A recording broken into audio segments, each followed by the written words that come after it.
concrètement, c'est une formation en 3 ans qui donne un grade licence. Donc, elle donne un diplôme de DNMAT de mise en lumière. Donc, le DNMAT, il faut savoir que c'est un diplôme des métiers d'art et du design. Mais du coup, nous, avec la mention spectacle, option mise en lumière.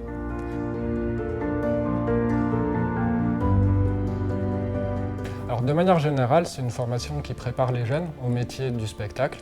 Donc plus spécifiquement, les métiers du spectacle vivant qui vont être en lien avec le son et la lumière. Donc on essaie d'amener, on va dire, les apprentissages nécessaires à la pratique de ces métiers. Donc au niveau technique, au niveau artistique également.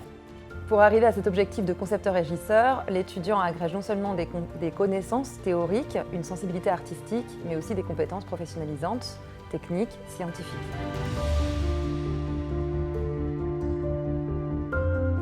Pour les stages, ils sont très importants dans notre formation.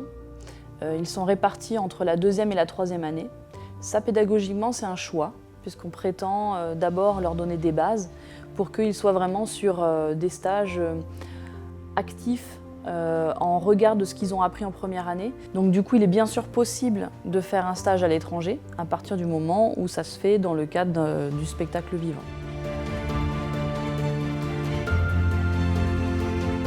Comme cette formation est très exigeante, il nous faut des profils rigoureux, exigeants et qui aient une réelle envie de travailler en équipe et qui soient à la fois des profils finalement scientifiques et techniques et en même temps littéraires et artistiques.